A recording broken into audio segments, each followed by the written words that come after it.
Rome's Colosseum has been lit red in solidarity with persecuted people or persecuted Christians in Pakistan and against the blasphemy law in Pakistan.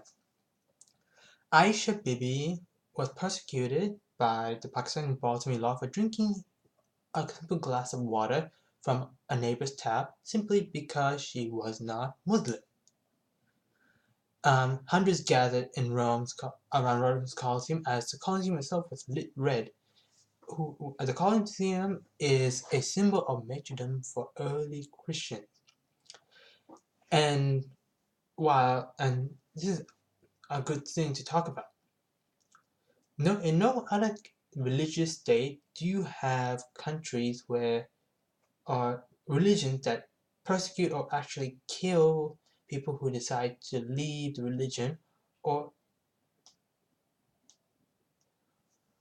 are just no or just don't or on minor offenses really. This is only found in Muslim countries and this is something that must be condemned and really discussed about because this knowledge is very dangerous and against human rights. It has no point other than to just because the state's just so weak and ruled by weaklings according to auditor. But it must also be taught because this belief, this idea, these ideals or these customs from a hardline or moderate or even moderate Muslims are being spread to non-Muslim countries. You see in the UK, you see it in Canada, you see it in Australia as well. And this is causing a lot of problems. Now, Aisha Bibi is just the last of a long line of non-Muslim and even liberal Muslims being condemned by Islamic law. And this is a very huge, and I think we should really, really push this against any and all religious ideal.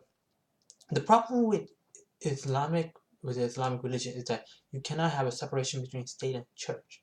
In Christianity, there's a theory and a long history of having state separation. Sure, the religion, as I talked about before, the religion does give legitimacy to the state, but it can't exist without it. Not so in an Islamic state.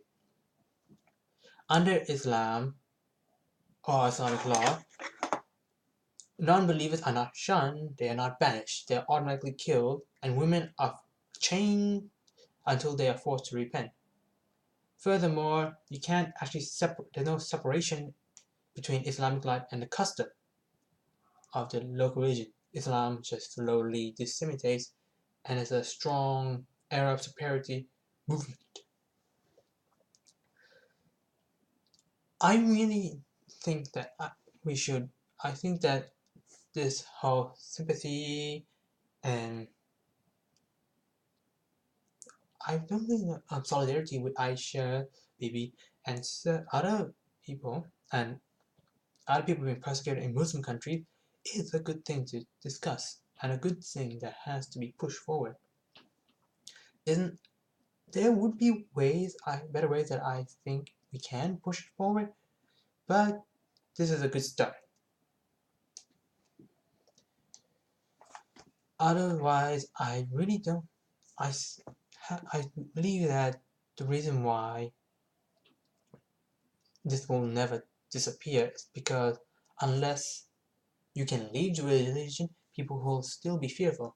I read an article the other day about how Islamic states must use, or countries with Islam as a majority or even a huge minority of the religion must use the religious aspects as justification because Islamic doctrines cause huge amount of corruption, they cause huge disparities in income, they cause racism, they cause human rights violation basically, and you can't move forward.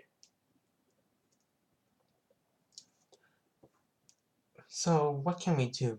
Well, we can keep condemning them. We can actually boycott countries that have blasphemy laws, and we can basically go and criticize legitimately, and I believe thoroughly, against Islamic law and the way it governs states. We should also never allow it to come into state or the customs of people who have similar views of Islamic law or hold it to a pedestal. And I'm really disappointed how politicians have not done this more.